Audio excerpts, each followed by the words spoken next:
আলহামদুলিল্লাহ রাব্বিল আলামিন ওয়াসসালাতু ওয়াসসালামু আলা রাসূলিহিল কারীম ওয়া আলা আলিহি ওয়া সাহবিহি ওয়া আহলি বাইতি আজমাইন।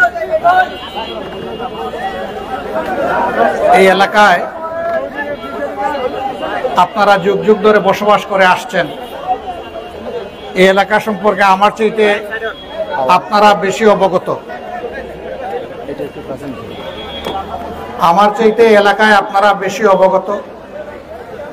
এই এলাকা অতীতে কেমন ছিল, বর্তমানে কেমন আছে এবং ভবিষ্যতে কেমন এলাকা আপনারা চান। একটু আগেই আমরা জোহরের সালাত আল্লাহ তাআলার মেহেরবানিতে মসজিদে আদায় করেছি, আলহামদুলিল্লাহ।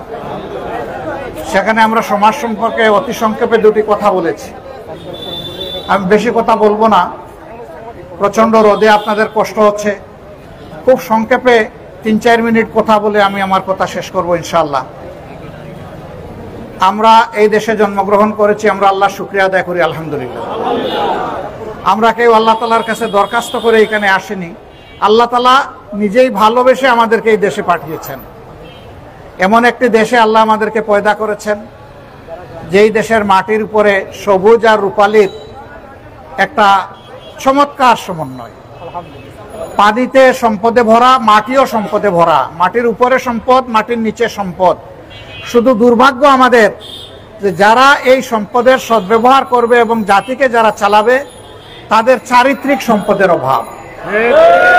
এই চারিত্রিক সম্পদের অভাবের কারণেই আমাদের দেশটাকে আমরা সোনার দেশ হিসাবে গড়ে তুলতে পারলাম না। এটা আমাদের দুর্ভাগ্য। সম্মানিত এলাকাবাসী, এই এলাকায় একসময় মানুষ খুব ভয়ে ভীত সন্ত্রস্ত থাকতেন বিভিন্ন কারণে। আমি সেদিকে যাচ্ছি না।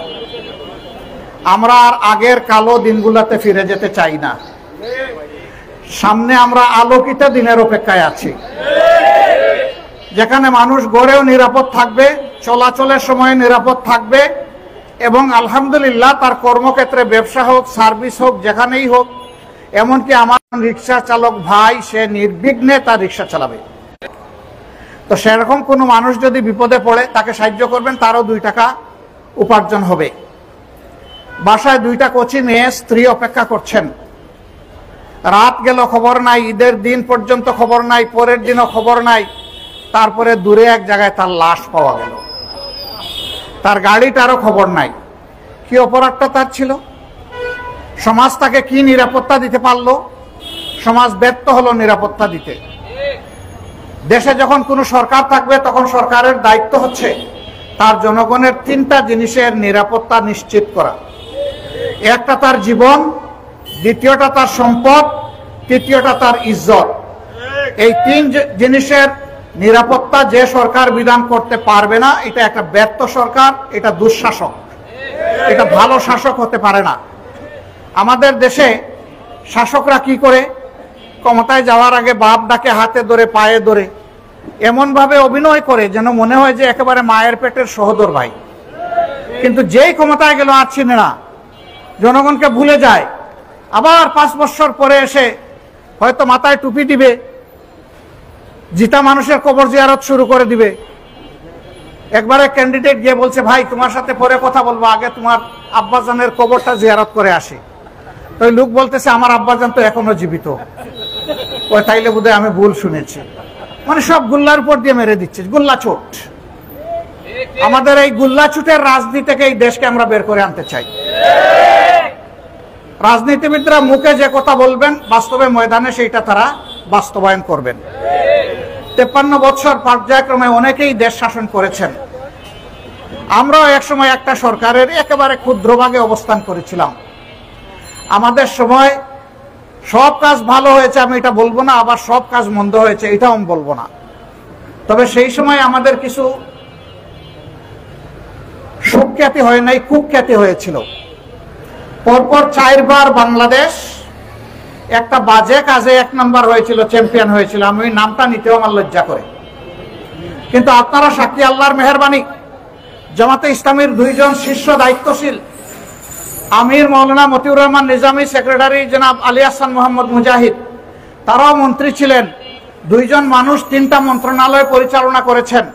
আমির সাহেব করেছেন শিল্প এবং কৃষি, আর যিনি সেক্রেটারি জেনারেল ছিলেন, তিনি করেছেন সমাজ কল্যাণ মন্ত্রণালয়। তাদেরকে মিথ্যা অভিযোগে ফাঁসি দেওয়া হয়েছে, আজে বাজে বহু অভিযোগ তাদের বিরুদ্ধে আনা হয়েছে, কিন্তু তাদের দায়িত্ব পালনকালীন সময়ে 1 টাকার দুর্নীতির অভিযোগতে কেউ তাদের বিরুদ্ধে আনতে পারে না। কেন? তারা আল্লাহকে ভয় করতেন, তারা বিশ্বাস করতেন এই দায়িত্ব ছেলেখেলা নয়, এটা আগুনের মধ্যে, হাতের মধ্যে আগুন ধারণ করার বিষয়। হ্যাঁ, এই আগুন আমার জন্য জান্নাতে নেওয়ার কারণ হতে পারে, আবার জাহান্নামে টানার কারণ হতে পারে। যদি আমি জনগণের আমানতের খেয়ানত করি, আমার ঠিকানা জাহান্নাম। আর যদি আমি জনগণের আমানতের সংরক্ষণ করি, আমি আশা করি আমার আল্লাহ আমাকে দিবে জান্নাত। এই আশা নিয়ে তারা তাদের দায়িত্ব পালন করেছেন। এটা থেকে প্রমাণিত হলো যে আল্লাহকে ডরানেওয়ালা মানুষ যখন সমাজের কোনো দায়িত্বে যায়, তখন জনগণ সেখানে নিরাপত্তা পায়, তার হক ফিরে পায়।